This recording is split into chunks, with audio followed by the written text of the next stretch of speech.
Alright guys, welcome back to the channel. My name is Sumit Chatterjee from the Flow Zone Academy, and I'm a flow state specialist, which means that I help you feel your best and perform your best. Let's get started today. Today I want to speak about spiritual reflexes, okay? A lot of the times in our lives, we don't really work on our reflexes. And I think that working on our reflexes is one of the most important things that we can do. Because honestly, if you live a flow state lifestyle, you will know that things will happen at any time, okay? This life is all improv. It's all improvised, okay guys? So you have to know how to dodge and weave and move in different situations, okay? As you can see, I'm in my rash guard from getting back into MMA this morning. And after being off of it for a very long time, and I started to notice that part of the conditioning is like being punched in the stomach, being punched in the arm, you know, just like getting used to not flinching, right? And what I noticed is that if I'm very organic in my movements, I'm reacting expressively and honestly in the moment, then I can tweak and allow whatever the expression is to kind of take on a form of its own, right? But I'm not gonna push it too hard. I'm gonna keep a soft level of control over this entire experience.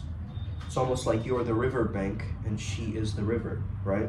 She needs your boundaries as a man to know what she's allowed to do or how she's allowed to be within that container of a relationship, because someone's always the more dominant one and the submissive one, right?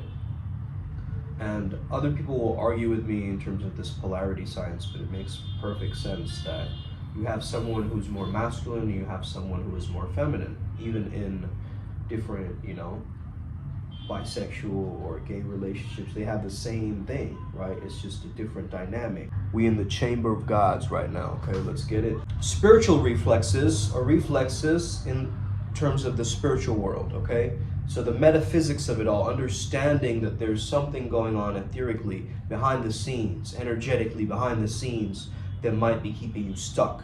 What I realized is when somebody is disrespecting you, they're trying to stop the flow of your energy, okay? So an insult is actually supposed to create dams or different rocks, right, in the river. That is you. That is your chakra points. That, you know, that is your center, your alignment. So they're trying to throw you off center or throw you off of your alignment. What if you knew every single insult known to man that someone could make about you? What if you knew every single compliment known to man that anybody can make about you? You would remain grounded and neutral, correct? You would come back to a baseline understanding that this is where I'm at and this is where I'm going to remain. Okay, it's a very empowering decision when you can come back to your throne, as I like to call it, okay? So instead of being up in the head thinking like, you know, going with your eyes like this, you cast your eyes either outwards or inwards, and you just allow the moment to go being very head heavy to creating depth and awareness in your heart. Speak to another person from your heart and understand the difference, okay? The head wants logic, it wants to intellectually understand the situation, it wants things step by step, it wants things very systematic and in place. That's all great, but if you're working with spiritual reflexes and spirituality, you're gonna have to get intuitive, okay? And that's the thing. That does not mean you become more emotional, okay? A lot of people have a misconception around these ideas, so I just want to clarify. To be more intuitive does not necessarily mean that you have to be more emotional, okay, or hypersensitive to everything.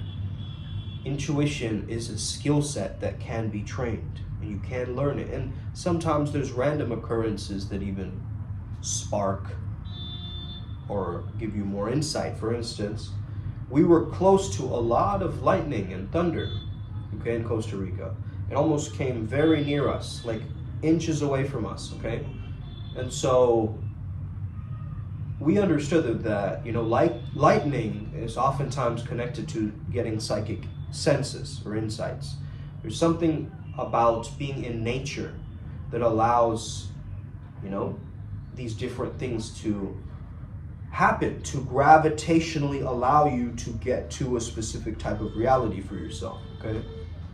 And so if you really take time for yourself, right, get really present throughout your day, and you give yourself a task, understand that you want to have fun throughout that task, right? You're not just doing that task for the sake of doing that task. You can at times, and it becomes robotic.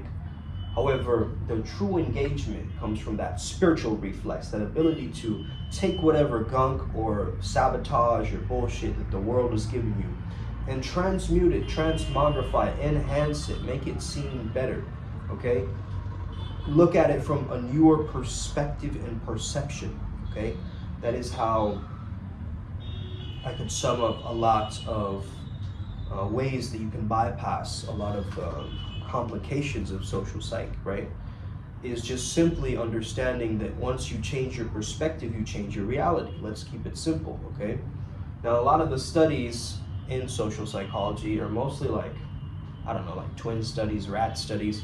I mean, come on, man, like, can't we have one study where it's just like a visceral study, like an actual study, right, in the real world, right, instead of, looking at hamsters. Now, I agree with you, like, okay, looking at animals can also help us create certain correlations, but again, it's like, I'm not really for all that animal testing stuff, man, you know what I mean? Like, I think that humans aren't there to be tested either or be experimented with, but we can use observational, like, ethnographers, right? They look at, like, the social environment and they study it through observation, what's going on. And that's how you got to be almost in the real world. You got to observe things, okay? If you want to get better, you have to observe those things and notice the patterns that come up. Once you know what the patterns are mentally, then you can gravitate and weave and create systems energetically and spiritually, okay? The systems might already be in place, but you don't have the pair of eyes to see it, which means you got to change your perspective. You got to get out of your left brain into your right brain, imagination. Think if it were a reality where you had that power, well, what would you do, right? And like have this suspension of disbelief, this honesty in the moment, right? Bruce Lee, he talks all about this, man. Remaining honest, remaining pure, remaining raw. Like, that's how you become the mechanical instinct, right? Either you're too scientific or you're too much of an animal, okay? You gotta bring both together, okay? You gotta be the, come on up, sex machine, come on up, okay? You have to be that guy. So, right? Like instinct being sex and then machine being the mechanical, right? Mechanical instinct. So, if you will understand that you are here for a purpose and you are here to be the greatest amplification of you, okay? Also the version of you that truly takes its own power back, okay? Reclaiming your own indomitable power that you have as a birthright. So I want you to hit that like and subscribe button. Let me know if there are any other videos that you want to hear about, okay? We teach you different ways in the ADEPTS program on how to have better enhancement of your spiritual tech as well as your spiritual reflexes, okay? How you can dodge and weave, and in the moment, you create a muscle memory or a bio memory or an astral memory almost for these different things. Let's get into the upward spiral, gang. May we never be the same again. Hit that like and subscribe button. See you on the other side. We're all gonna make it.